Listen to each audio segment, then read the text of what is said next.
오늘은 거룩한 낭비라는 주제로 함께 말씀을 나누도록 하겠습니다. 우리는 지난주까지 다소 길다면 긴 예수님의 종말론 강화를 들었습니다. 그런데 공교롭게도 오늘 바로 이어나오는 오늘의 이 장면은 예수님의 죽음에 관련된 말씀이 나옵니다. 이 마가복음의 저자 이 마가는 예수님의 이 종말론 바로 뒤에 왜 예수님의 죽음을 암시하는 내용을 배치했을까? 좀 더 정확히 말하자면 예수님은 종말적 심판을 말씀하시고 난 뒤 왜 이 죽음의 자리로 나가셨을까요? 아니, 좀 더 정확히 말씀드리자면 종말적 심판을 말씀하시고 난 뒤 예수님은 왜 이 죽음의 자리로 나가지 않으면 안 될 이유가 있었을까요? 우리는 하나님의 최후 심판과 예수님의 죽으심의 상관관계를 살펴보지 않을 수 없습니다. 우리가 개인적인 종말인 이 죽음을 맞이하든 또 역사적인 종말인 최후의 심판을 맞이하든 유일한 비상구는 오직 하나 예수 그리스도, 그분의 십자가 죽으심 속에 비밀스러운 생명의 비상구, 구원의 비상구가 숨겨져 있는 줄 믿습니다. 오늘은 그에 앞서서 이 둘 사이에, 즉 마지막을 향하여 가는 우리네 한 인생이든 또 온 인류든 역사의 끝 지점과 예수님의 죽으심 사이에 껴있는 한 여인의 행동을 살펴볼 것입니다. 이 이름 없는 한 여인의 행동이 던져주는 이 묵직한 메시지와 울림은 곧 우리가 이 시대에 어떤 삶을 살아야 하며 구체적으로 어떻게 준비하는 삶이 깨어있는 삶인지를 눈으로 보듯 또 손으로 만지듯 보여주는 예시가 됩니다. 오늘 말씀을 통하여 무엇보다 옥합을 깨트리기까지 주님을 향한 한 여인의 이 숭고한 거룩하고도 순전한 사랑을 볼 수 있기를 주님의 이름으로 축원합니다. 사랑하는 성도 여러분, 한번 1, 2절과 10절과 11절을 보시기 바랍니다. 우리 교독으로 읽어보겠습니다. 이틀이 지나면 유월절과 무교절이라 대제사장들과 서기관들이 예수를 흉계로 잡아 죽일 방도를 구하며 이르되 밀란이 날까 노니 명절에는 하지 말자 하더라. 10절입니다. 12 중에 하나인 가룟 유다가 예수를 넘겨주려고 대제사장들에게 감해 그들이 듣고 기뻐하여 돈을 주기로 약속하니 유다가 예수를 어떻게 넘겨줄까 하고 그 기회를 찾더라. 향유 옥합을 깨뜨린 한 여인의 이야기를 둘러싸고 있는 이 구절들 속에서 우리는 끔찍한 음모를 보게 됩니다. 예수님의 긴 종말론 강화가 끝나자마자 기다리고 있는 것은 인생들이 두려워하며 회개하는 것이 아니라 이 아이러니하게도 죽이려는 음모였습니다. 그것도 예수님을 가장 가까이에서 따르던 제자 중 한 명인 이 가룟 유다에 의해서 이 모든 일이 진행된다는 사실 앞에 경악을 금할 수 없습니다. 먼저 우리는 이 상황을 자세히 살필 필요가 있겠습니다. 여러분도 아시다시피 예수님께서 성전 청결 사건을 할 때부터 이 대제사장들과 서기관들은 예수를 어떻게 죽일까 본격적으로 모의하였습니다. 그러나 당시 대중적으로 선풍적인 인기를 받고 있는 예수를 단독적으로 죽이기란 여간 어려운 일이 아니었습니다.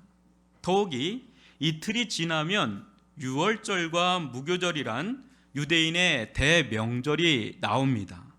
여러분, 유교절과 무교절 많이 들어봤죠? 유교절과 무교절 뭡니까 이게? 알겠습니다. 우리나라로 보면 8.15와 같은 민족 해방의 날입니다. 그죠? 수백 년간 이집트에 종살이하다 하나님의 은혜로 이 홍해를 건너기 직전에 유월절과 무교절이 거행되었죠. 유월절은 하나님의 사자가 이집트를 강타고 지나갈 때 뭐예요? 이 어린 양의 피를 문설주 좌우에 바른 그 집은 넘어가고, 그 패스오브라 그러잖아요. 유월절이라 그러죠. 그렇지 않은 집의 장자는 다 죽임을 당한 10번째 재앙 중에 마지막 10번째 재앙에 해당하는 것이 바로 유월절에 해당하는 것이죠. 무교절은 뭡니까?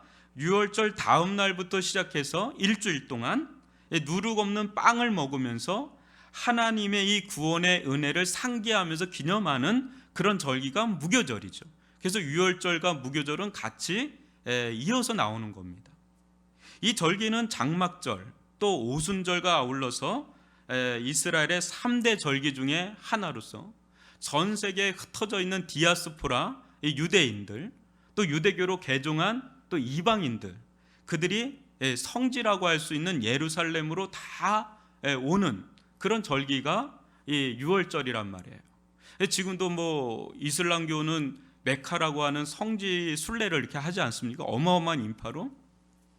그래서 이때도 예루살렘 인구수가 평소보다 3배나 많아졌다고 합니다. 그만큼 많은 사람들이 전 세계에서 이 성지인 예루살렘으로 모여드는 절기가 바로 유월절이란 말이에요. 그러기에 이 시기는 로마도 상당히 긴장하던 시기였다고 합니다. 왜냐하면 이 절기 자체가 이집트로부터의 해방을 기념하는 절기이기 때문에 로마로부터도 늘 해방하고자 하는 그 밀란이 일어났던 때가 항상 유월절이었기 때문에 아주 삼엄한 경계를 했던 때가 이때였습니다. 이런 상황에서 예수를 죽이고 싶어 안달은 나 있었지만 수많은 인파에 파묻힌 예수를 잡아 죽일 방도가 없었습니다.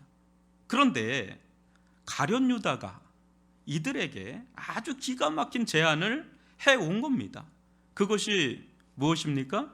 10절과 11절에서 그걸 찾아볼 수가 있는데, 예수가 수많은 무리로부터 따로 떨어져 있는 그 은밀한 어떤 시간과 장소가 있을 텐데 그것을 알려주겠다는 거예요. 이것은 예수님의 최측근이 아니면 알 수 없는 시간과 장소인데 그것을 먼저 자기가 스스로 찾아와서 알려주겠다고 제안을 하니 이들에게는 이것이 웬 떡이냐 이거죠. 이건 진짜 이들에게 있어서는 굿뉴스죠. 뭐 복음 중에 복음이죠. 아주 너무 호재죠. 그런데 정말 이 상황이 이들에게 호재 중에 호재가 맞을까 한번 생각해 볼 필요가 있습니다. 예수님은 곧 있을 최후의 만찬에서 다음과 같이 말씀하시는 장면이 있는데요. 마가복음 14장 11절을 같이 한번 읽어보죠. 시작. 인자는 자기에 대하여 기록된 대로 가거니와 인자를 파는 그 사람에게는 화가 있으리로다. 그 사람은 차라리 나지 아니하였더라면 자기에게 좋을 뻔하였느니라 하시니라. 아멘. 가룟 유다에 대한 예언이죠. 이 예언은 가룟 유다에게만 해당하는 예언일까요? 그거 아닙니다. 이 일에 적극 가담하고 개입한 당시 모든 대제장들과 서기관들, 이들 모두에게도 동일하게 적용되는 말씀이기도 합니다. 차라리 태어나지 아니하였더라면 좋을 뻔하였느니라. 개인적인 종말인 죽음을 맞이하든 또 온 인류를 향한 역사적인 종말을 맞이하든 결정적인 때에, 우리는 어느 때 결정적인 때를 맞이할 때가 있습니다. 그때 구원의 선상에 서 있느냐 아니면 심판의 선상에 서 있느냐, 그건 매우 중요한데 이들은 이 순간 호재다, 야 지금이야말로 예수를 죽일 절호의 찬스다 이렇게 생각할지 모르지만 이 순간 오히려 자신들이 어떤 길에 서 있는지를 알려주는, 자신들이 어떤 자인지 자신의 정체를 폭로하는, 커밍아웃하는 그런 어리석은 순간을 맞이하고 있는 때가 지금 이때예요. 오히려 사랑하는 성도 여러분, 어떤 자가 과연 이 구원의 길에 서 있는 자일까? 우리가 지난 마가복음 13장을 살펴보면서 최후의 심판의 때가 온다는, 이 종말의 때가 온다는 것을 계속해서 들었는데 어떤 자가 구원의 길에 서 있는 자인가? 저자 마가는 이들과는 대조적으로 정반대의 입장에 서 있는 한 이름 모를 이 무명의 한 여인의 행동을 1절과 2절 또 10절과 11절 사이에 껴 넣음으로써 어떤 자가 최후의 심판 때 구원의 길에 서 있는 자인지를 선명하게 보여주고 있습니다. 여러분 다 같이 3절을 읽어보도록 하겠습니다. 시작. 예수께서 베다니 나병 환자 시몬의 집에서 식사하실 때에 한 여자가 매우 값진 향유 곧 순전한 나도 한 옥합을 가지고 와서 그 옥합을 깨뜨려 예수의 머리에 부으니. 예수님은 마치 자신의 죽음의 음모를 모르기라도 한 것처럼 평상시처럼 베다니에서 이 나병 환자였던 시몬의 집에서 식사를 하고 있었습니다. 이 베다니는 예루살렘으로부터 3.2km 정도 떨어진 제법 가까운 마을이었고, 이자 시몬은 일찍이 나병 환자였다가 예수님의 은혜로 치유받은 자입니다. 그 은혜가 너무 커서 자신의 집에 예수님과 제자들과 사람들을 불러 초청한 것이죠. 이때 초청받지도 않은 한 여자가 갑자기 들어와서 아주 기이한 행동을 합니다. 무엇입니까? 성경 그대로로 옮기자면 매우 값진 향유 곧 순전한 나드 한 옥합을 가지고 와서 그 옥합을 깨뜨려 그 안에 있던 이 향유를 예수의 머리에 붓기 시작한 겁니다. 여러분은 이 장면을 충분히 상상하실 수 있을 것입니다. 예수님도 얼마나 놀랐을까요?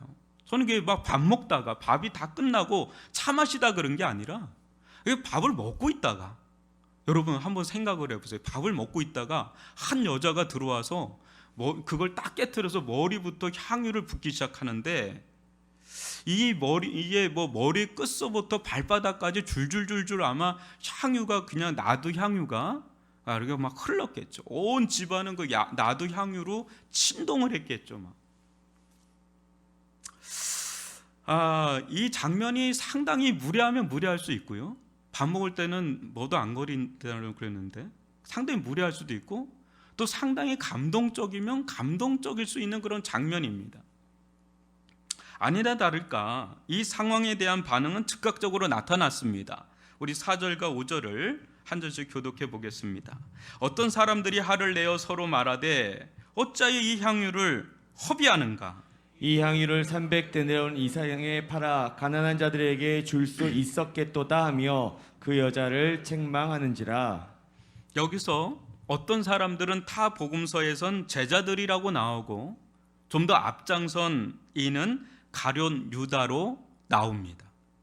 여하튼 이 자들이 제자들이든 아니면 함께 초청되어 온 이들이든 여인의 행동에 대한 반응은 대동소이합니다. 격정적으로 화를 내는 겁니다. 이유는 하나예요. 어찌하여 이 향유를 허비하는가? 어찌하여 이 고급 향수를 이렇게 낭비하는가 말이죠. 이 향유를 300데나리온 이상에 팔아 가난한 자들에게 줄 수 있었겠도다 라고 이렇게 격정적으로 화를 냅니다. 심지어는 여자를 어떻게까지 해요? 책망하기까지 해요. 화를 내는 정도가 아니라 막 여자를 책망하는 거야.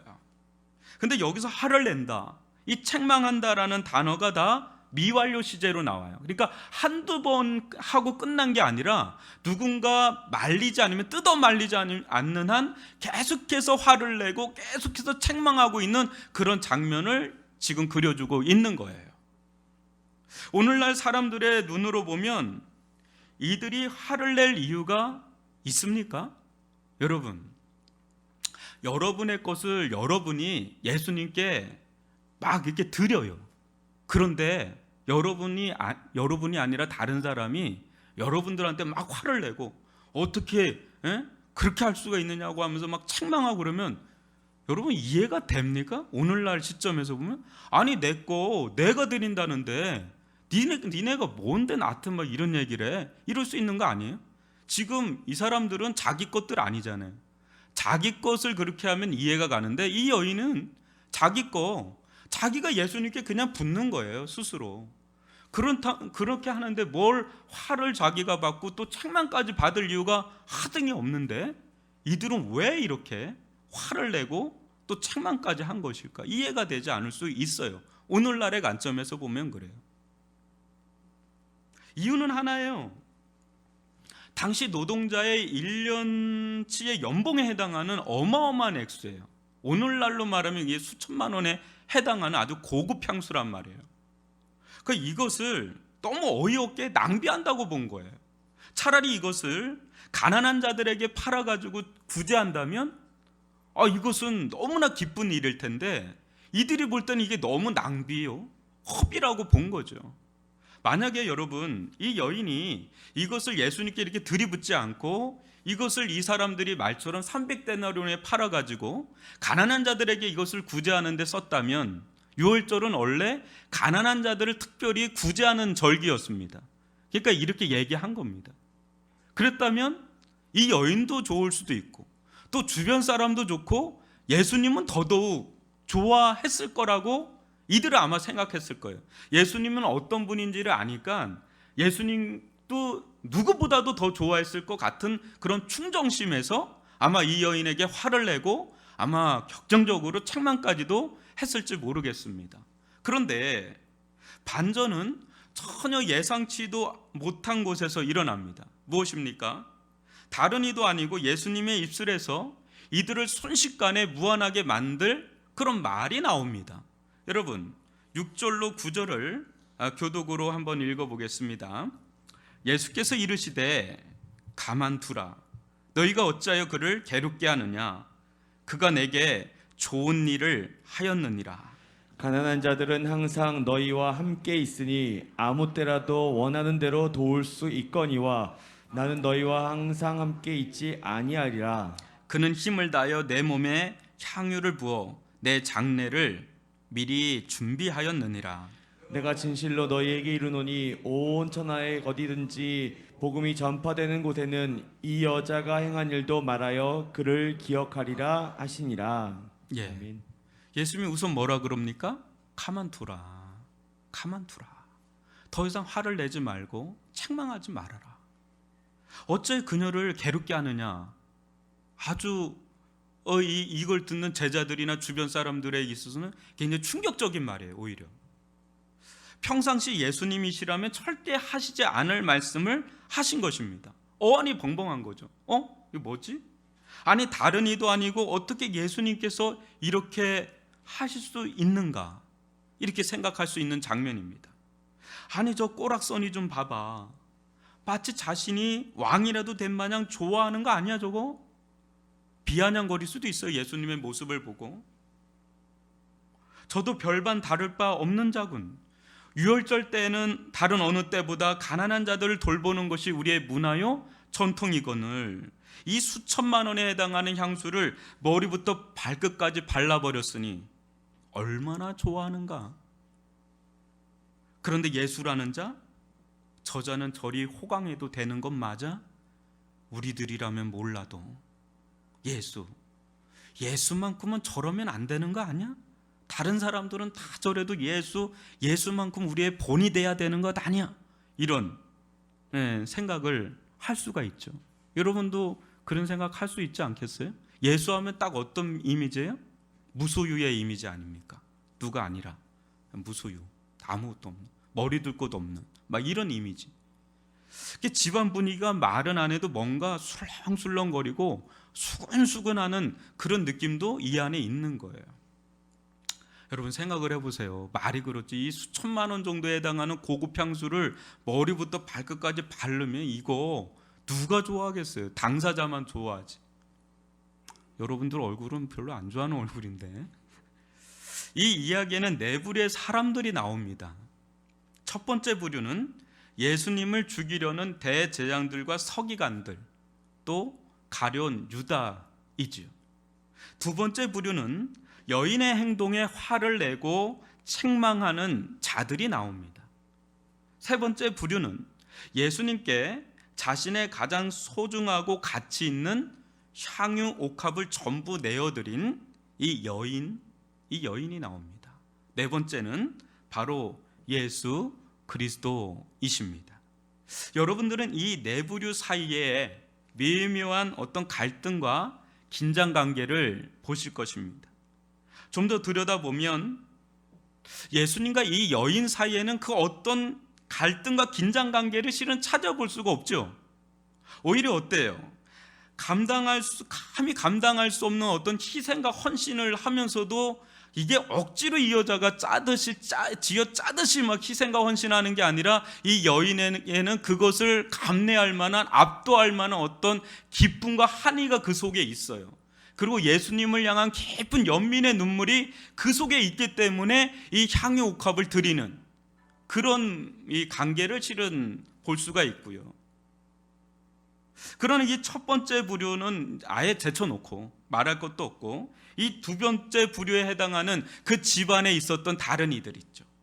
이들은 이 예수님과 이 여인을 바라보면서 이건 받아들일 수도 없고 안 받아들일 수도 없고, 또 받아들이기보다는 안 받아들이는 쪽이죠. 그러니까 화를 내고 책망을 하면서 아주 애매모호한 예수님과의 관계에 있어서 뭔가 애매모호한 경계의 어떤 경계선에 있는 관계를 보여주는 것을 여러분 좀 확인할 수가 있을 거예요. 여인이 바라본 예수, 과연 이 여인이 바라본 예수와 이들이 바라본 예수 동일하거든요. 동일한 예수님인데 여인은 막 이렇게까지 예수님을 바라보고 예수님을 섬기는 데 반해서 이들은 막 결정적으로 화를 내고 책망까지 하는 뭔가 다른 느낌. 뭐가 다를까요? 저는 이 대목을 볼 때마다 이 예수님의 말씀 속에서 가슴 아픔을 좀 느끼는데, 특별히 7절과 8절입니다. 한번 들어보십시오. 가난한 자들은 항상 너희와 함께 있으니 아무 때라도 원하는 대로 도울 수 있거니와 나는 너희와 항상 함께 있지 아니하리라. 그는 힘을 다하여 내 몸에 향유를 부어 내 장례를 미리 준비하였느니라. 정말 예수님은 이 주변 사람들이 생각하는 것처럼 여인이 자신을 극진하게 섬긴 것에 대해 막 호들갑을 떨듯 기뻐 춤추고 있는 것일까? 저는 전혀 아니라고 봅니다. 그러도 지금 이 순간 가난한 자들은 다 있고 나도 한번 호사 한번 누려보자, 그런 심산이었을까? 저는 그것도 아니라고 봅니다. 저는 나는 너희와 항상 있지 아니하리라, 이 대목에서 눈물이 나곤 합니다. 한 인간으로서 이 감내할 수 없는 가장 끔찍한 형벌인 이 십자가 죽음을 코앞에 두고 부어주는 이 향유가 그들이 생각하는 것만큼 그렇게 호사스러운 그런 향유였겠는가? 이를 조금이라도 여러분 우리가 좀 생각을 해보면 뭐 그런 장면이 있잖아요. 사형수가 있는데 그 사형수가 그러잖아요. 담배 한 모금 피워볼 수 있느냐? 그게 그렇게 좋은 담배 한 모금이겠어요? 그거하고는 격이 다를 정도지만, 이를 조금이라도 알았더라면 이 주변 사람들이 이 여인이 예수님에게 한 이 행동을 이제 알았더라면, 또 예수님이 조금 뒤에 예수님께 어떤 일이 일어날 걸 조금이라도 알았더라면 지금 자신들이 이 여인을 향해서 이렇게 화를 내고 또 책망하는 이 모든 것들이 지구멍이라도 있다면 숨고 싶을 정도로 얼마나 부끄러운 행동이었는지 아마 알았을 겁니다. 근데 그걸 몰랐기 때문에 이제 이 여인에게 화를 내고 막 책망까지 한 거죠. 예수님은 지금 이 여인의 향유를 받으면서 무엇을 생각했냐면 자신의 죽음, 자신의 장례를 생각을 한 겁니다. 그렇다면 여러분, 이 여인은 이 모든 것을 다 알아서 이렇게 한 것일까? 저는 그렇게 보지 않습니다. 다만 이 여인은 정말 예수가 누구신지 정말 알고 있었다는 것은 분명합니다. 정말 이 예수가 정말 누군가? 이 여인에게 예수님은 죽여야 될 분도 아니고 은 30에 팔아 넘겨야 될 분도 아니고 가난한 자들보다도 당시 여자의 신분으로 소유하기에는 여러분도 생각을 해보면 알겠지만 자기가 벌어서 이 순전한 나드 한 옥합을 이렇게 이 여인이 이렇게 자기가 준비했다고 생각하세요? 많은 학자들은 이것을 어떻게 보냐면 집안의 가보라고 생각을 해요. 경제적인 오늘날처럼 뭐 캐리우먼이나 이런 시절이 아니에요. 그렇기 때문에 이 수천만 원에 해당하는 것을 이 여인이 벌어서 이렇게 준비한 게 아니라 집안 대대로 내려오는 가보라고 보는 거죠. 그리고 이것은 결혼 지참금에 해당하는 것. 어떻게 보면 결혼 지참금일 수도 있고 이미 결혼한 여인일 수도 있고요. 그러니까 자기의 전 재산에 해당할 수 있는, 자기의 생애를 책임져 줄 수 있는 전 재산에 해당하는. 그런데 적어도 예수님은, 이 여인에게 있어서 예수님은 이것보다도 더 가치 있는 분 정도로는 알고 있었다는 것은 분명합니다. 왜요? 예수님께서 자신에게 하신 것에 비하면 이것은 희생과 헌신이라고 불리는 것조차 부끄러운 일임을 그녀는 아주 분명하게 인식하고 있었습니다. 그러니 이 여인은 아주 눈꼽만치도 이 행동이 낭비요, 허비라고 생각하지 않았습니다. 만약 조금이라도 그런 생각이 있었다면 이 옥합을 깨트려 가지고 이렇게 예수님께 머리끝부터 발끝까지 이렇게 바르지 않았을 거예요. 조금 이렇게 다른 데 따라 놓고 저 예수님께 좀 부을 거 좀 조금 이렇게 간자종지 같은 데 좀 붓고 그냥 자기가 할 건 하고 뭐 이 정도 하면 되는 거예요. 자기 것 좀 쓰고 예수님께 바칠 것 좀 바치고 이 정도 하면 되는데 이 여인은 그런 게 아니라 깨뜨렸다는 표현이 나오죠. 이건 전부 그냥 아낌없이 그냥 들여 부은 겁니다. 누가 억지로 시킨 것도 아니고요. 스스로 자발적으로 한 행동인데 더 그렇지 않겠습니까? 그녀의 행동은 그야말로 순전한 나드 한 옥합처럼 예수님을 향한 순전하고 거룩한 사랑의 마음에서 발로한 그런 행동이었다는 거죠. 사랑하는 성도 여러분, 여러분에게 있어서 예수님은 어떤 분이십니까? 이 대목에서 우리는 이 질문을 좀 해봐야 됩니다. 여러분 정말 예수님을 어떤 분으로 보십니까? 첫 번째 부류, 또 두 번째 부류, 또 세 번째 부류, 동일한 예수님인데 어떤 분으로 예수님을 바라보고 있느냐 말이에요. 적어도 여기 계신 분들은 예수님을 십자가에 못 박아 죽이고 싶은 분들은 아닐 것입니다. 적어도 여기 계신 분들은 예수님을 은 30에 팔아 넘길 수 있다면 넘길 수 있는 분들은 아닐 것입니다. 그러나 저도 그러하고 여러분들 중에도 이 여인의 행동이 이해가 되지 않거나 적어도 부담스럽게 여겨지는 분들은 혹 있을 것입니다. 난 저렇게 하라면 난 못해. 어떻게 저렇게 해? 난 절대 못해. 부담스러워. 나 때 하라 그럴까 봐 난 부담스러워. 다른 것도 부담스러운데. 부담스러워.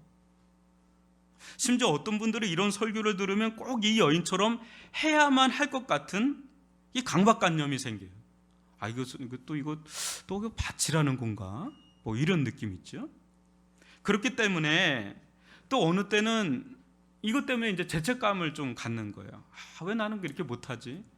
이 여인이 이렇게 하는데 또 주변에 막 그렇게 하는 것 같이 보이는 사람들이 보이면 또 상대적인 비교의식이 생겨서 또 주눅 들죠. 누구는 이렇게 하는데 왜 나는 그렇게 못할까? 나는 왜 믿으면 안 되는가?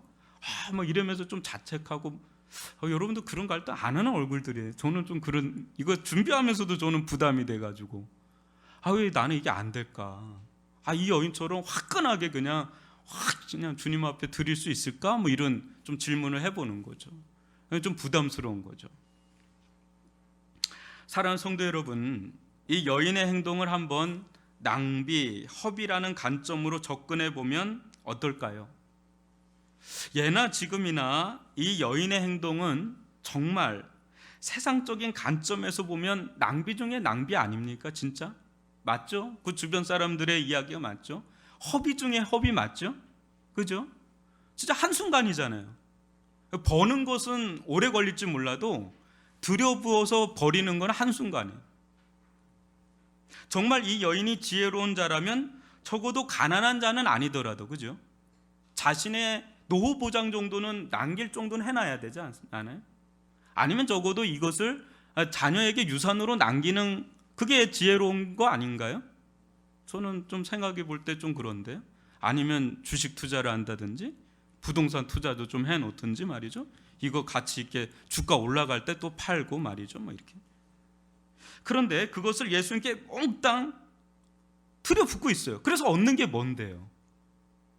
이게 세상적인 관점에서 보면 이 여인은 그야말로 진짜 낭비를 하고 있는 거 맞습니다. 그 주변 사람들이 막 화를 내고 막 책망까지 하는 게 틀린 말이 아니라는 거죠.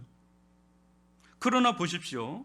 이 여인은 이전에도 예수님께 말로 다 할 수 없는 은혜를 받았기 때문에 아마 그렇게 행동했을 겁니다. 그러나 이제는 그것을 넘어서요. 아주 이제 영원한 축복의 자리로 들어가는 것을 보여주는데 그게 9절입니다. 우리 9절을 같이 읽어볼까요? 시작. 내가 진실로 너에게 이르노니 온 천하에 어디서든지 복음이 전파되는 곳에는 이 여자가 행한 일도 말하여 그를 기억하리라 하시니라. 아멘. 여러분, 우리가 예배를 시작하기 종전에 어떤 고백을 했습니까? 사도신경을 하면서 늘 누구 이름을 늘 불러요? 본디오 빌라도. 영원토록 저주받을 이름이 뭐예요? 본디오 빌라도, 가룟 유다, 이런 이름이. 그런데 지금 예수님은 이 여인에게 어떤 축복의 자리를 내주고 있냐면, 천지는 없어질지 몰라도 예수님의 말씀은 영원하리라고 했는데 이 여인의 행동은 이 세상 오고 오는 세대뿐 아니라 하나님의 나라에서도 영원토록 기억될 영원한 가치 있는 행동이라고 예수님께서 축복하는 그런 장면이 9절의 장면이 아니겠습니까? 굳이 영적인 관점이 아니라 세상적인 관점에서 봐도 이 여인은 제가 볼 땐 투자의 기재예요. 정말로 투자의 기재입니다. 과연 이것을 낭비, 허비라고 할 수 있을까? 순전한 나도 향유, 이거 2000년 전에 이미 사라지고 없습니다. 그죠? 이 여인이 이것을 예수님께 썼던 아니면 자신이 썼던 그것은 쓰고 없어질 거예요. 그죠? 그런데 이 여인의 이 행동은 오고 오는 세대 속에서 성경이 들어가는 곳곳마다, 복음이 들어가는 곳곳마다 지금도 전 세계에 전 오고 오는 역사 속에 영원토록 이 여자의 행동은 계속해서 회자되고 있는 거예요. 영원토록 이 여인의 이 행동은, 이 가치 있는 행동이 영원한 가치 있는 행동이라는 거죠. 예수님께 드려진 거는 영원한 가치가 있는 줄 믿습니다. 그렇기 때문에 이것을 낭비와 허비의 관점으로 봐도 이건 낭비와 허비가 아니라 영원한 가치다. 믿습니까? 그거예요, 그거. 그런데 여러분, 그거 아십니까? 우리가 드리는 그 모든 것이 무색할 정도로 주님께서 우리에게 베푸신 사랑의 향유가 어느 정도인지를 알면 이 여인이 드린 거는 진짜 아무것도 아니에요. 오히려 주님께서 우리에게 행한 거에 비하면 아무것도 아니란 말이죠. 에베소서 5장 2절을 한번 읽어볼까요? 시작. 그리스도께서 너희를 사랑하신 것 같이 너희도 사랑 가운데서 행하라. 그는 우리를 위하여 자신을 버리사 향기로운 제물과 희생 제물로 하나님께 드리셨느니라. 아멘. 아멘입니다. 아멘입니다.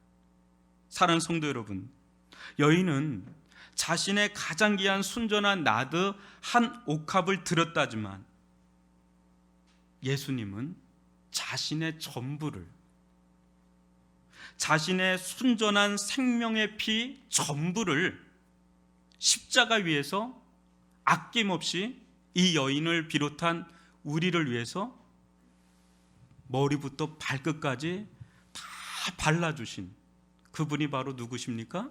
바로 우리 구주 예수 그리스도십니다. 이거야말로 가장 큰 낭비 아닙니까? 이거야말로 가장 큰 허비 아닙니까? 하나님이 우리가 뭐라고? 하나님이 우리가 뭐라고? 우리가 뭐라고 하나님께서 당신의 그냥 향유도 아닌 당신의 그 생명의 피를 머리부터 발끝까지 다 우리에게 부어주셨냔 말이에요. 이거야말로 낭비예요? 이거야말로 허비 아닙니까? 근데 아니죠. 아니잖아요. 아닌 거 아시잖아요. 그 피가 아니었다면, 그 은혜가 아니었다면, 그 측량할 수 없는 사랑이 아니었다면 우리는 이 사망에서, 이 죄에서, 영원한 심판에서 구원받지 못했을, 그거야말로 가장 위대한 가치로서 지금도 십자가는 가장 위대한 가치로서 우리에게 다가오는 복음 중에 복음 아닙니까? 왜 사도 바울이 일생을 빚진 자 위식에서 벗어나지 못하고 자신의 가장 좋은 것도 마치 배설물로 여기면서 전 생애를 심지어 죽기까지 충성하면서도 모든 것이 하나님의 은혜라고 한 것입니까? 그것은 사도행전 20장 28절에서 보는 바와 같이 자신을 구원하기 위해서 예수 자신의 피를 아낌없이 주셨기 때문에 그것에 비해서 그분을 위해서 무엇을 안들, 그것이 무슨 자랑거리나 무슨 희생이나 무슨 헌신이나 무슨 낭비나 무슨 허비라고 말하는 것조차도 부끄럽다고 하는 그런 고백을 하게 만든 것은 자신에게 부어주신 하나님의 측량할 수 없는 그 거룩한 낭비, 거룩한 피의 낭비가 자기의 심령을 구구절절하게 머리끝부터 발끝까지 채우고 있기 때문에 그런 고백을 한 것이고 그 길을 간 것입니다. 사랑하는 성도 여러분, 우리가 예수, 그분을 정말 안다면 그분을 위해 살지 않는 것이 정말 낭비요 허비인 것을 알게 될 겁니다. 여러분, 정말 예수를 알면 예수님을 살지 않고 산 것 자체가 얼마나 낭비요 허비인 걸 알게 돼요. 그날에 가서. 너무 늦은 거죠. 그날에 가서. 네가 나를 위해서 한 게 하나도 없구나.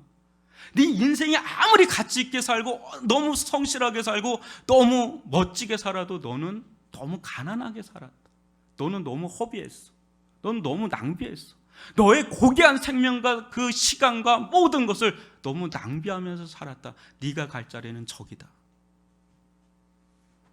참 무서운 고백 아닙니까? 우리가 그분을 정말 알면 알수록 그분을 위해 될 수 있으면 더 드리지 못한 것을 못 내 아쉬우면 아쉽지, 드린 것을 아까워. 어떤 분은 그렇다고 그래요. 내가 헌금 낸 거 다 달라고 하는 그런 분이 있다고 그래요. 정말 불쌍한 분입니다. 그게 뭔지 아세요? 자기 구원 박탈한다는 그런 말이기도 하는 거예요. 무서운 고백을 하고 있는 거예요. 주님께 못내 드리지 못한 걸 못내 아쉬워할 겁니다. 우리가 그분을 더 알면 알수록 그분이 어떤 분인지, 예수 그분이 정말 어떤 분인지 알면 알수록, 그분께서 우리에게 베푸신 은혜를 알면 알수록 그분을 사랑하지 않을 이유가 없고 우리의 전부를 드려도 아깝지 않을 그분이라는 걸 우리는 알게 될 것이고, 그분이야말로 내 생의 최고의 가치 중의 가치로 내 앞에 서 있게 되는 것을 보게 될 것입니다. 그 사랑이 여기 나오는 이 여인으로 하여금 곧 사라지고 없어질 이 향유라도 조금이나마 주님께 드려야 되겠다, 그런 마음을 준 거예요.